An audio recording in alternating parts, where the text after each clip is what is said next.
Hello everyone, welcome another video. और आज हम लेकर आए हैं स्वयुग्मन और परपरागण की विधियाँ। कल हमने पढ़ लिया था परागण क्या है, परपरागण, स्वपरागण और सजात पुष्पी परागण। तो आज हम पढ़ने वाले हैं स्वयुग्मन की विधियाँ। स्वयुग्मन की विधियाँ जैसे हमने परपरागण पढ़ा था उसके वो 3 भागों में बटा हुआ था। वो कितने प्रकार का था? 3 प्रकार का था, स्वयुग्मन, सजात पुष्पी परागण और परपरागण। तो स्वयुग्मन सजात पुष्पी परागण में ही आ जाएगा। तो इसकी विधियाँ क्या हैं? जो स्वयुग्मन की विधियाँ होंगी वही उसकी विधियाँ होंगी सजात पुष्पी परागण की और परपरागण की विधियाँ। ये द्विलिंगी स्वयुग्मन द्विलिंगी पुष्पों में होता है। द्विलिंगिता किसी फूल में अगर मादा भाग प्रेजेंट होगा और साथ में नर भाग प्रेजेंट होगा तभी ये स्वयुग्मन हो पाएगा। और कली परागण में, और ये तब होता है जब पुष्प कली अवस्था में होता है, तब स्वयुग्मन होता है और सजात पुष्पी परागण होता है। अनूनमील पुष्पी परागण। अनूनमील उन पुष्पों को कहते हैं जो कभी खिलते नहीं हैं, बंद रहते हैं जिनका मुंह, उन्हें अनूनमील पुष्पी परागण अनूनमील पुष्प कहते हैं। उनमें स्वयुग्मन सजात पुष्पी परागण होता है। वर्तिकाग्र, स्त्री केसर, परागकोश व स्त्री केसर के मध्य अगर वो समान समय मतलब एक साथ परिपक्व होंगे तो उनके स्वयुग्मन परागण होने के चांस ज़्यादा होंगे। और स्वयुग्मन के लाभ, इनमें शुद्ध वंशाक्रम बना रहता है, लेकिन इसमें कोई विविधता नहीं आती है, परागण नहीं कराना पड़ता। अब जैसे कि एक पुष्प है, ये पुष्प है और एक ये पुष्प है, अगर इनमें परपरागण होगा अब इसमें परपरागण होगा, जैसे परागण परिपक्व हुए तो इससे मादा भाग है ये। अब तो ये परागण को इस पुष्प तक पहुंचाने के लिए हमने किसी चीज़ की आवश्यकता होगी, चाहे वो पानी की आवश्यकता हो, चाहे वो हमें वायु की आवश्यकता हो, चाहे हमें कीट पतंग किसी भी चीज़ की आवश्यकता हो। खुद ब खुद यहाँ तक नहीं आएंगे, वो किसी न किसी चीज़ के माध्यम से ही वो इस पुष्प तक आएंगे। तो स्वयुग्मन में ये एक लाभ है कि परागण नहीं कराना पड़ता, इनमें किसी भी अभिकर्मक की ज़रूरत नहीं होती। स्वयुग्मन से हानि, विविधताएँ उत्पन्न नहीं होती है। मतलब अगर तुम खुद के ही पौधे में अगर स्वयुग्मन करा रहे हो तो विविधताएँ उत्पन्न नहीं होगी और विकास नहीं होता। विविधताएँ उत्पन्न नहीं होंगी तो विकास नहीं होगा, विविधता से ही तो विकास होता है। अब आते हैं परपरागण। परपरागण एक लिंगी विकास नहीं होता और अंतर प्रजनन अवसाद। अब आते हैं परपरागण की युक्तियाँ। ये एक लिंगी पुष्पों में होता है। उन्मील परागणी पुष्प, उन्मील उन्हें कहते हैं जो खुले होते हैं पुष्प, उन्हें उन्मील पुष्प कहा जाता है। और विषमवर्तिका मतलब कि अलग अलग पुष्प के, जैसे कि दूसरे पौधे का पुमंग हो गया और दूसरे केसर का स्त्रीकाग्र हो गया। तो इसे मतलब इस पौधे का वर्तिकाग्र नहीं है, दूसरे पौधे का वर्तिकाग्र है। मतलब जैसे कि पुमंग है हमारा, ये पुमंग है और एक पौधा ये अलग है, पुष्प अलग है, और दूसरे पौधे का वर्तिकाग्र मतलब खुद के स्वयं के वर्तिकाग्र पर ये नहीं गिर रहा है, ये दूसरे यानी विषम यानी दूसरे पौधे के वर्तिकाग्र पर परागण गिर रहे हैं, तो इसे हम पर परागण कहते हैं। और विषम काल परिपक्वता, जैसे कि हमारा स्त्री केसर तो परिपक्व हो गया और हमारा ये पुमंग अभी परिपक्व भी नहीं हुआ है और इसे चाहिए है परागण। तो इस केस में दूसरे पुष्प के परागण आके यहाँ पर निषेचन कर लेते हैं, तो विषम काल परिपक्वता कहते हैं और इस केस में परपरागण हो जाता है। अब आते हैं इसके परपरागण के लाभ। प्रबल बीज, अब तुम अलग अलग स्पीसीज चुन रहे हो तो उसमें प्रबल बीज होंगे और इसमें विविधताएँ आएंगी और परपरागण से हानियाँ, परपरागण कराना पड़ता है। आई होप कि आपने वो नोट कर लिया होगा। अब हम बात करते हैं परागण के अभिकर्मक। परागण के अभिकर्मक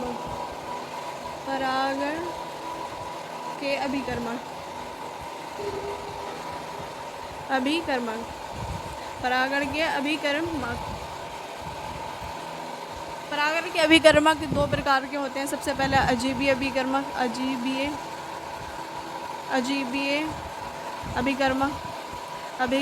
इनमें निर्जीव जो चीज़ें हैं वो भाग लेती हैं परागण कराने। अभिकर्मक जीवीय अभिकर्मक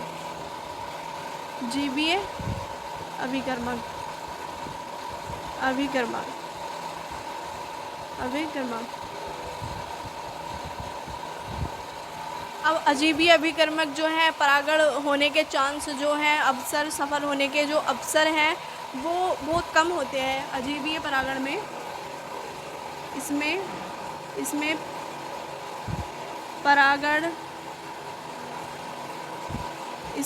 परागण सफल होने के अवसर कम होते हैं। परागण सफल होने के अवसर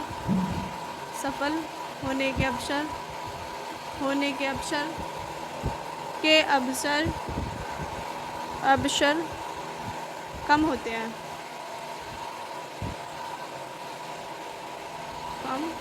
होते हैं। जैसे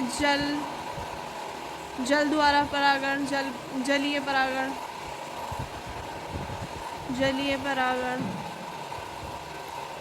वायु परागण।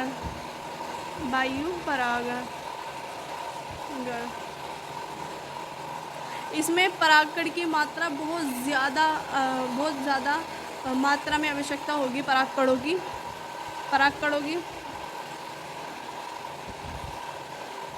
की संख्या। परागकणों की संख्या बहुत ज़्यादा होती है। ये ऊपर का निशान मतलब बहुत ज़्यादा होती है और ये ऐसा निशान मतलब कम होती है। ठीक है, इसमें अजीबीय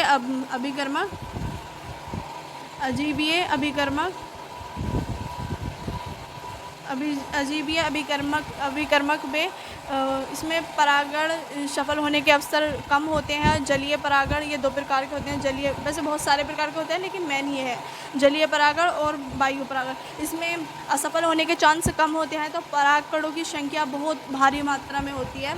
अजीबीय अभिकर्मक ये कीटों द्वारा, पंछी द्वारा मतलब के जीवित होना चाहिए, जीवों द्वारा।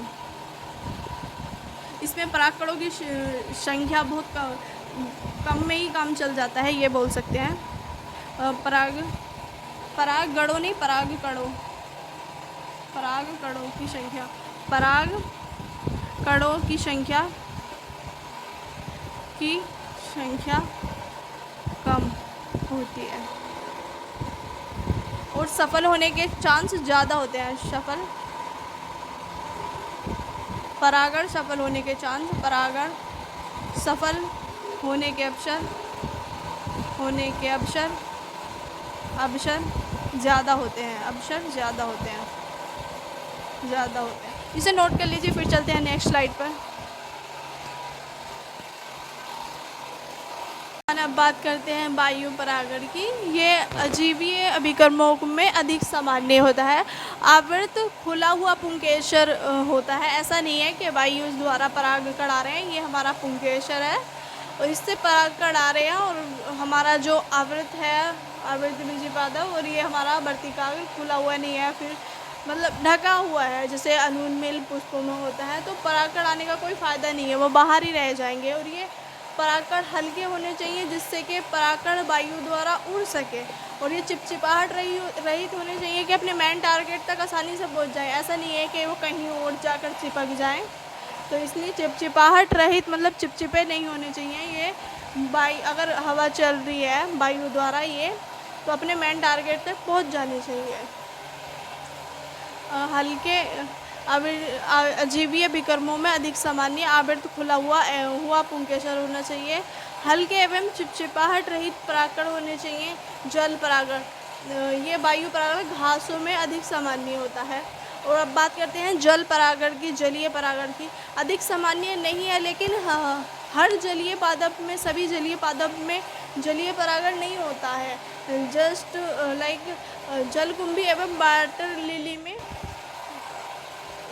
अधिक सामान्य नहीं होता है। सभी जलीय पादपों में जलीय परागण नहीं होता है, जैसे कि जलकुंभी एवं वाटर लिली में कीट एवं वायु परागण होता है। ये परागण श्लेष्मी आच्छादित से घिरे होते हैं। जैसे कि जलीय परागण हमारा श्लेष्मी आच्छादित से घिरा होता है, मतलब हल्के चिपचिपे होते हैं। वहीं हमारा वायु परागण चिपचिपाहट रहित होता है कि किसी से चिपक ना जाए।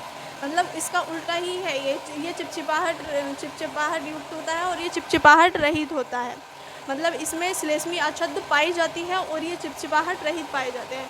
तो आई होप कि आपको आज का वीडियो पसंद आया होगा और जैसे मैं लेक्चर प्रोवाइड कर रही हूँ तो आप उसके नोट्स बनाते चलिए और आपको समझ में भी आ ही रहा होगा। अगर आपको समझ नहीं आता तो ये लेक्चर को दोबारा वीडियो देख लीजिए एंड वीडियो पसंद आती है तो चैनल को सब्सक्राइब कर ले। दोस्तों आप चैनल को सब्सक्राइब नहीं करते हो और वीडियो लाइक आती है, वीडियो पसंद आती है तो लाइक कर लीजिए और मिलते हैं नेक्स्ट वीडियो में।